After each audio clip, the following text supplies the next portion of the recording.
today we're just going to speak about DDP and what does DDP do for citizens. I just want you to first and foremost tell me about DDP and its core work.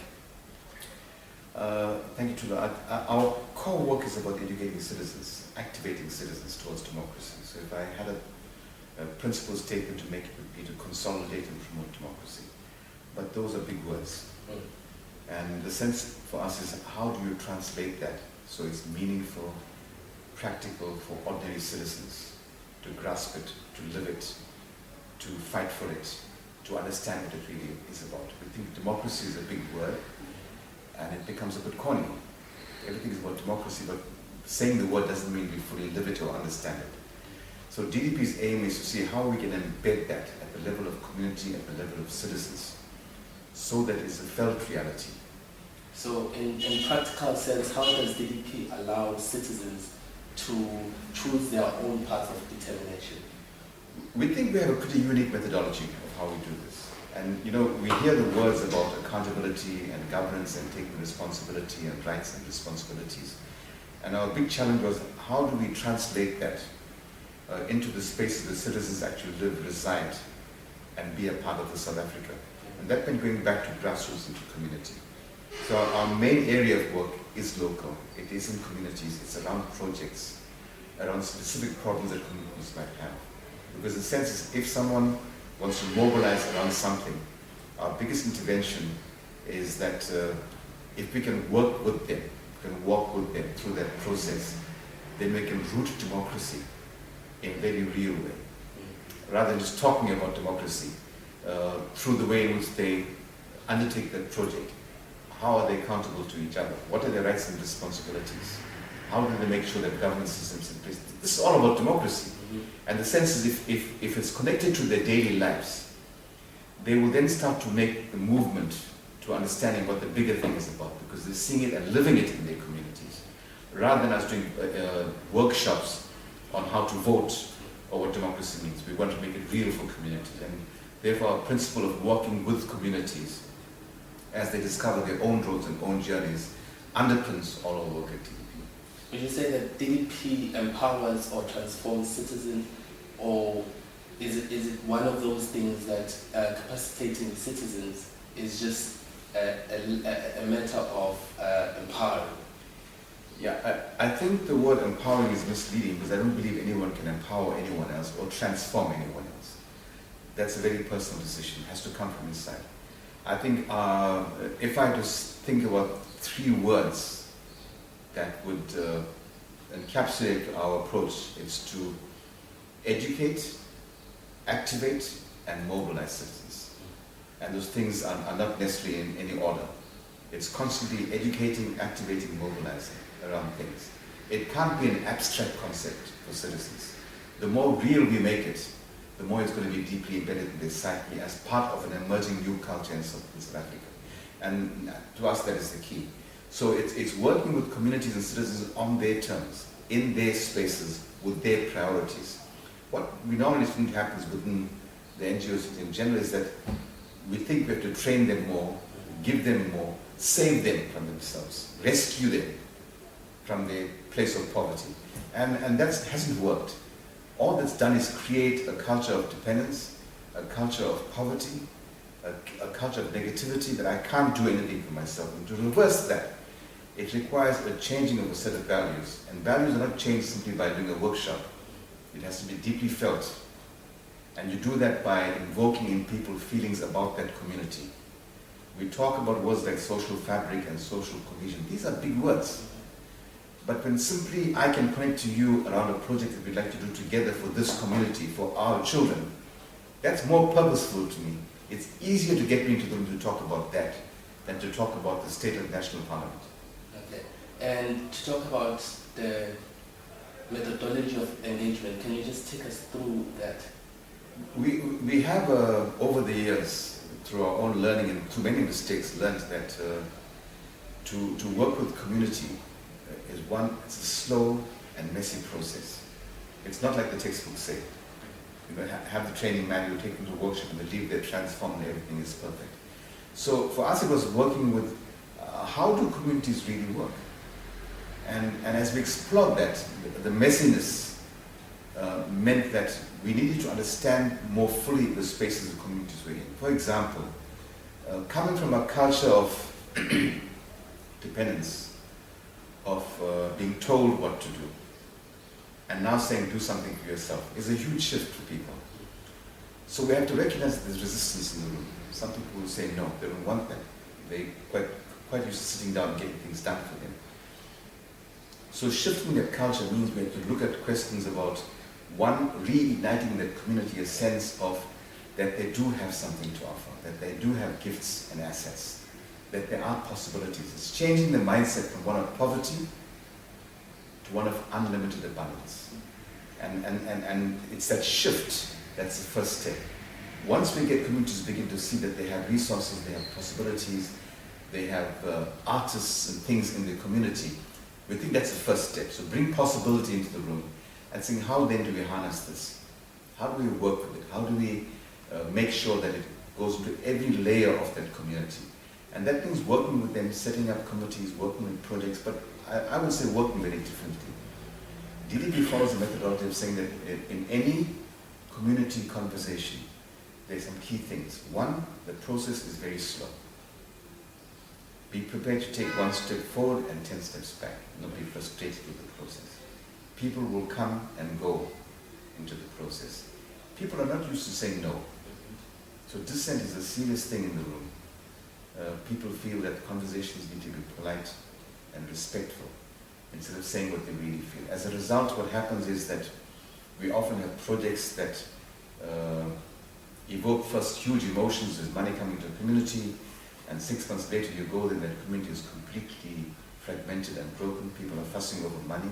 The project has failed, and we wonder why. And the reason is we haven't spent the time to really go deep and understand the psyche of a community and how it works. So by going through a series of conversations and bringing the community into the space to take responsibility for yourself and challenging them to raise the level and having uncomfortable questions that are addressed to them. So they begin to see that first and foremost is take responsibility for yourself. The I. Own your responsibility. Own what you say. And without that first ownership, there is no we. There is no community. It's just a group of I's. So the thing is, how do you shift that conversation from I and what I want and what I need to what we want and what we need? Is there something that we can do together that I can't do on my own? And once they identify that, we can start to work on that. So it's their priority, and they're moving at their rate. And we have several communities we work with now around Durban to do this. And our whole idea is for us, in our own reflection, what do we mean when we say we walk with the community? What does accompaniment mean? What does it look like? And that meant deep reflection on our part. When do you step forward? When do you step back? Even when things are going wrong, to stop trying to save people and say, make your mistakes, but learn from it. Make your mistakes, but reflect on what's happened here and do it better the next time. It's all about learning and shifting with what we see and what is really happening, not what we'd like to happen with the project end. And of course, this creates a new way of working for us as DDP. It's a new culture for the organization. When we say a company, it means that there is no place for grandstanding.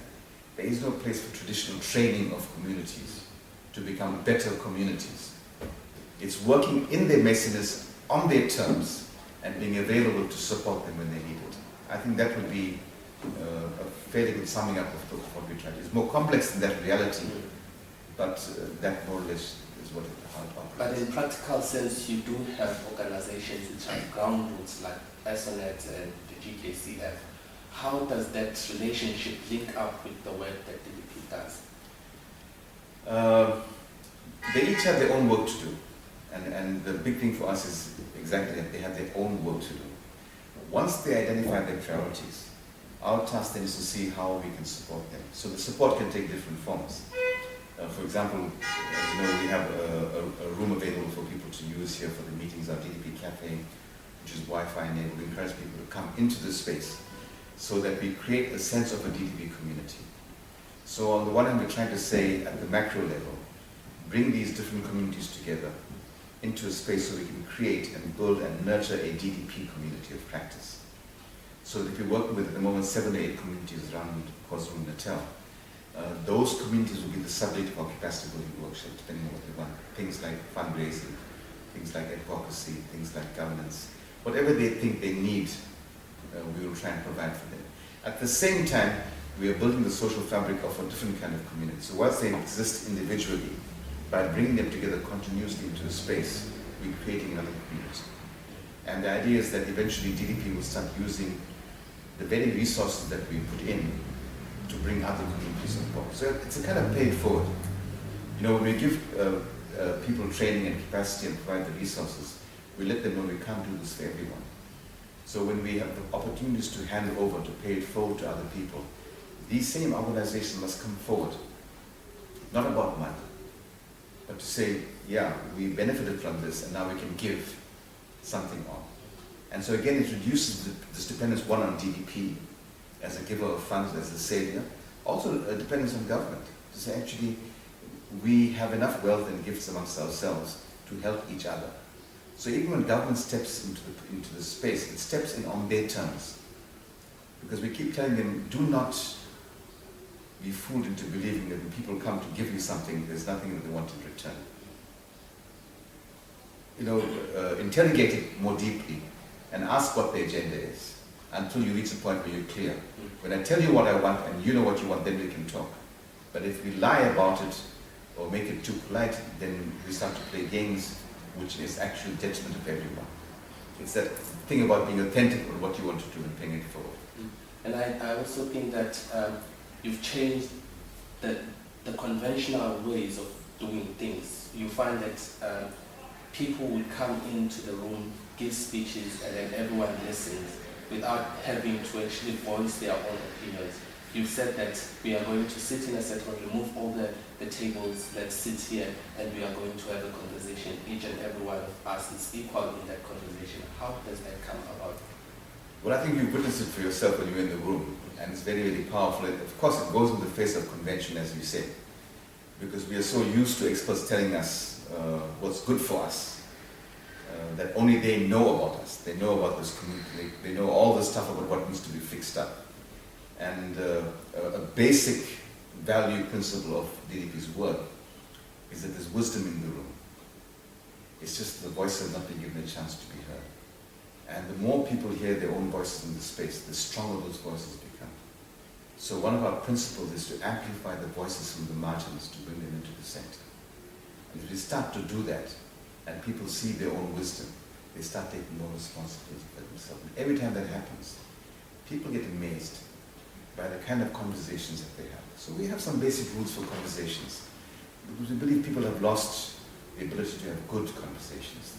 Conversations now just become talk.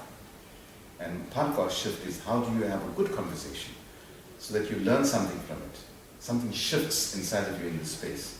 And when you put people in small groups and there's close eye contact and you're talking in a space where you feel you're fully listened to, it does something to your voice. And every single time we've done it, we're always amazed at the kind of reaction it goes to. People say, wow, it's the first time I had such an amazing conversation. You think from people who have been on for so long, with such simple steps, that we can so powerfully change the way we interact with each other. And so that's become a kind of hallmark of any DDP function. If you walk into a DDP workshop, you won't see tables. You'll see people sitting in little groups talking to each other. And we shift it between small groups and big groups and plenary sessions. But the idea is, each time we do it, the focus is on amplifying those voices. Every time a question comes back to us as facilitators, the question is sent back to the floor. What do you think? Sit with the question a bit longer.